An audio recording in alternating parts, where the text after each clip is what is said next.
Good morning students. आज हम narration के अंतर्गत ऑप्टेटिव सेंटेंसेस को इनडायरेक्ट स्पीच में बदलना सीखेंगे। तो आइए सबसे पहले जान लेते हैं कि ऑप्टेटिव सेंटेंस क्या होते हैं।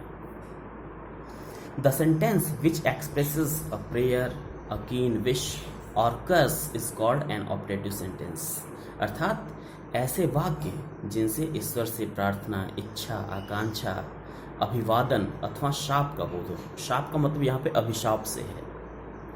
शाप का बोध हो उसे ऑप्टेटिव सेंटेंस कहते हैं।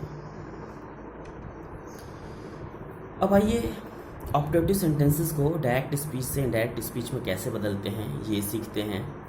सबसे पहले डायरेक्ट से इनडायरेक्ट बनाते समय कहने का मतलब ये है कि ऑप्टेटिव सेंटेंसेस को डायरेक्ट स्पीच से इनडायरेक्ट स्पीच में बदलते समय रिपोर्टिंग स्पीच के सेंस के अनुसार हम reporting verb said, reporting speech में जो वर्ब होता है सेड, उस रिपोर्टिंग वर्ब को हम विस्ड, कर्स्ड या प्रेड में बदल देते हैं। और रिपोर्टेड स्पीच का जो ऑप्टेटिव सेंटेंस होता है उसे असर्टिव कर देते हैं। और उसमें जो मार्क ऑफ इंटरजेक्शन लगा होता है उस मार्क ऑफ इंटरजेक्शन को हटा करके हम वहाँ पे फुल स्टॉप लिख देते हैं। एक बात और ध्यान देने वाली है कि शुभकामना व्यक्त करने के लिए हम विस्ड, ईश्वर से प्रार्थना के लिए हम प्रेड तथा शाप या फिर अभिशाप के लिए हम कर्स्ड का प्रयोग करते हैं। आइए एग्जाम्पल देखते हैं। He said to me, may you live long. उसने मुझसे कहा may you live long, आप दीर्घजीवी हो, तुम दीर्घजीवी हो। तो वो ये जो रिपोर्टेड स्पीच का जो ये जो ऑप्टेटिव सेंटेंस है मे यू लीव लॉन्ग, इससे कौन सा सेंस निकल रहा है? इससे स्पष्ट है कि वह हमें शुभकामना दे रहा है। तो शुभकामना के लिए हम क्या करते हैं? विस्ड का प्रयोग करते हैं। रिपोर्टिंग स्पीच का जो वर्ब होता है सेड, उसके स्थान पे हम विस्ड का प्रयोग करते हैं। कब? जब रिपोर्टेड स्पीच के सेंटेंस से शुभकामना का सेंस निकलता हो। तो आइए देखते हैं। He said to me, may you live long. यहाँ पे he said to me की जगह मैंने he wished किया। यहाँ पे ऑब्जेक्ट है, लेकिन यहाँ पे दो बार ऑब्जेक्ट लिखने की जरूरत नहीं है क्योंकि यहाँ पे मैंने I लिख दिया है, तो repetition of the same word हो जाएगा, तो उसको लिखने की बार बार जरूरत नहीं है। He wished that I might live long.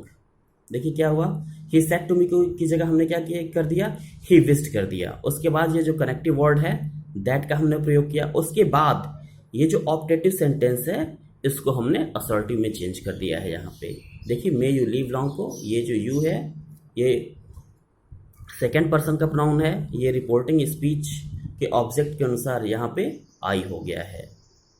और चूंकि ये जो हमारा रिपोर्टिंग स्पीच का जो वर्ब है वो पास्ट टेंस में है, इसलिए हमने यहाँ पे मे को माइट में चेंज कर दिया है। So he wished that I might live long. ठीक इसी तरह से आइए हम अगले एग्जाम्पल पे आते हैं। The hermit said may you all go to hell. The hermit said, hermit ने कहा may you all go to hell. May you all go to hell, इससे कौन सा सेंस निकल रहा है? ऐसा लग रहा है कि वह शॉप दे रहा है, कह रहा है कि तुम सभी नर्क में जाओ।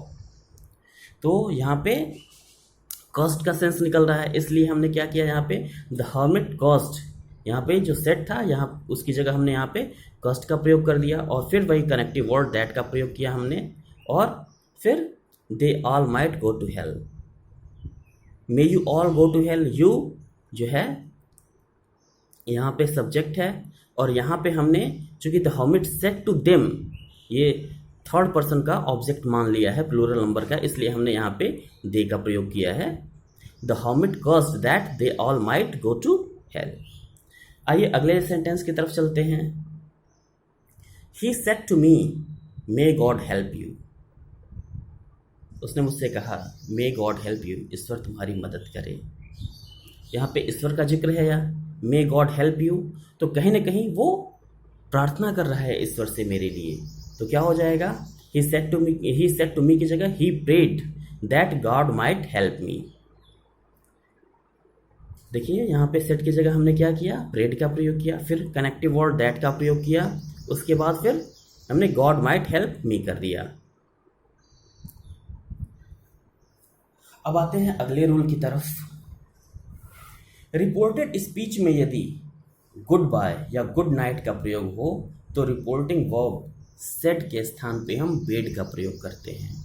कहने का मतलब ये है कि यदि रिपोर्टेड स्पीच में गुड बाय आए या फिर गुड नाइट आए तो ये जो रिपोर्टिंग स्पीच का जो वर्ब होता है सेड, उस सेड के स्थान पे हम बेड का प्रयोग करते हैं। लेकिन यदि रिपोर्टेड स्पीच में गुड नाइट आया हो तो हम रिपोर्टेड स्पीच का जो वर्ब होता है रिपोर्टिंग स्पीच का जो वर्ब होता है सेड, उसके स्थान पे हम विस्ट का प्रयोग करते हैं, विस्ट लिखते हैं। देखिए, Anand said to Krishna good night Krishna. देखिए यहाँ पे क्या है, Anand said to Krishna good night Krishna. Anand ने कृष्णा से कहा गुड नाइट कृष्णा। क्या है, यहाँ पे गुड नाइट का प्रयोग किया गया है। गुड नाइट के लिए हम बेड का प्रयोग करते हैं। Anand bade good night to Krishna. Bid, ये जो बेड है बिड का सेकेंड फॉर्म है, तो जहाँ पे गुड नाइट होता है वहाँ पे हम बेड का प्रयोग करते हैं। विशेष परिस्थितियों में कहीं कहीं विस्ट का भी प्रयोग किया जाता है। अगले एग्जाम्पल की तरफ आते हैं।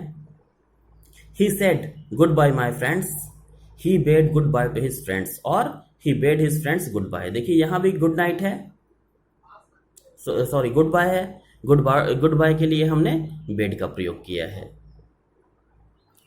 दोनों ही सेंटेंसेस में।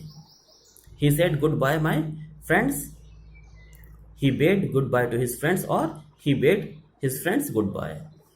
अब आते हैं अगले सेंटेंस की तरफ। Ravi said good morning my friends.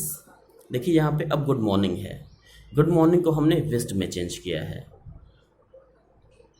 Good morning, देखिए गुड नाइट या गुड बाय हो तो हम रिपोर्टिंग स्पीच का जो वर्ब होता है सेड, उसको हम बेड में बदलते हैं। लेकिन यदि वही रिपोर्टेड स्पीच में यदि गुड मॉर्निंग हो तो हम रिपोर्टिंग स्पीच का जो वर्ब होता है सेड, उसको हम विस्ट में बदल लेते हैं। Ravi said good morning my friends, हमने यहाँ पे Ravi wished his friends good morning. क्योंकि रवि अपने दोस्तों को गुड मॉर्निंग बोल रहा है, इसलिए हमने इनडायरेक्ट स्पीच में Ravi wished his friends good morning कर दिया है।